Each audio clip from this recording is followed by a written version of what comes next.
You know, how many of us could sit down and take a college algebra test right now and pass it? Okay, the math teacher.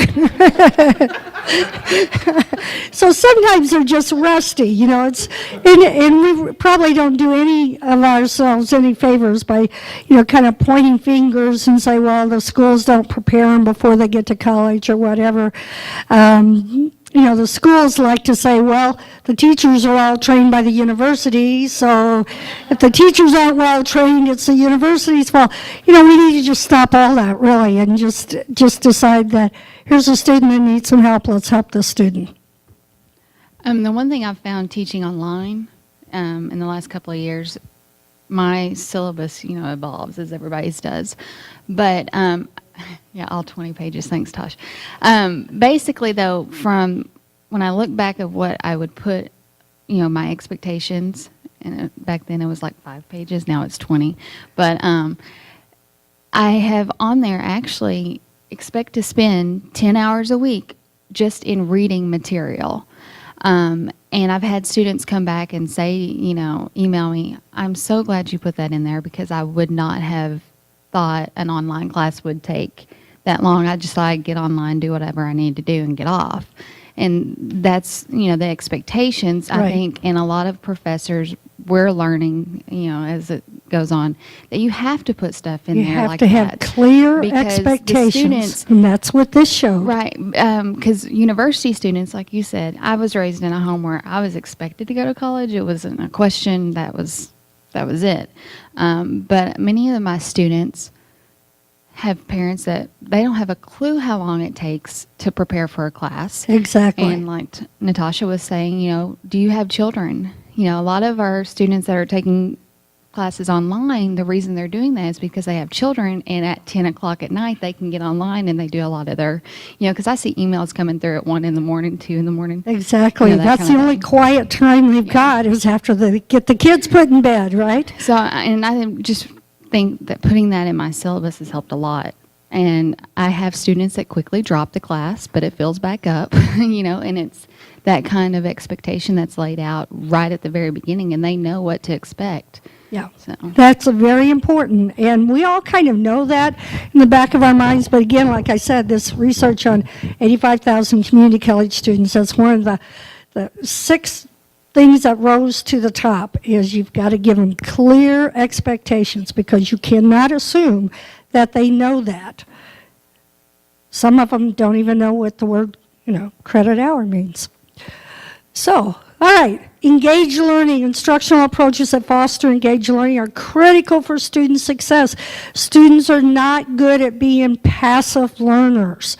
So, and I think, you know, we all know this, but yet we all tend to do exactly what I'm doing right now, standing and talking to you. But to the extent that we can keep students engaged and we get them asking questions, we get them participating, challenging, thinking, group activities, you know, all of that. And again, a lot of times students, my experience was a lot of them didn't want to do group activities. Well, guess what? You get out into the workforce, you're going to have to work with other people. So you may as well start learning how to do that now. You're not just doing an assignment, you're learning more than what's in that assignment. You're learning how to work with other people. That's a critical skill in and of itself. So that engaged learning is so important. That's another one to, you know, that rose to the top out of all of those issues that were evaluated. And your question on how to do that, for the first time this semester, I sent my students an email last week, and I talked to them about being the faculty developer, telling them about the Learning College principles and being collaborative and having lots of learning options and things. And I told them from a faculty developer's perspective, faculty are being trained to a lot of times do what we call flipping a classroom. And then I explained what flipping a classroom is, and so we can use the instructional time during class for activities that'll help promote deep learning, and so that expectation is there for you to do that preparatory work. And again, with this, that one particular class that I have they seemed they responded to that. It's like, oh, okay, I get that, you know. After you. Go ahead. Well, I like engaging activities. Jamie and I collaborated together and we created a game board for the first day of class. And what we discovered from our game board is that actually the students play the game. It's a board game. They play it and that they realize that they still have a lot to learn. So they instantly realize, okay, I do have a lot to learn about American government or Arkansas history. And just things like that. So I try to have activity every week to engage the students. You know, bingo, believe it or not, you can do it in the classroom. And it's designed so everyone wins all at the same time, even though there's different bingo cards. It can be time consuming, but in the end, it's interesting to see. We've gone through the review process of reviewing for an exam, and then they don't realize that we're working. So I like engaging activities because I've discovered students learn a lot more, and it's that aha moment that seems to be the most fun. Especially between 9 o'clock at night if you're teaching a one-night stand. Yeah, but yeah, that's exactly right. Between 8 and 9 o'clock at night, you better be doing a lot more than just lecturing, or you're going to be lecturing to a bunch of people sleeping. Back to what Joanne was saying, I decided to go to a flipped classroom entirely for art history 2 this semester.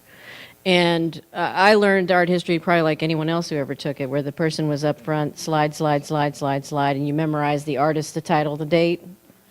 Still don't know the reason for any of that, especially in the age of the iPhone, where you can look up the artwork with an RQ code or whatever they're called. Anyway, so I have chapter discussions every day, and my biggest problem with doing the lecture model for so long that way was that they'd never take notes. And so now what I've created is activities every day where you have a chapter discussion. They know what we're going to talk about ahead of time. They don't have to turn anything in. They just have to be ready to talk. I take participation points. And then we have about 6 or 7 other active activities like a peer review and a debate and some other things that go on in between that. But I've encouraged them they have to take notes from the book, and I give them the guide, what they need to take notes on.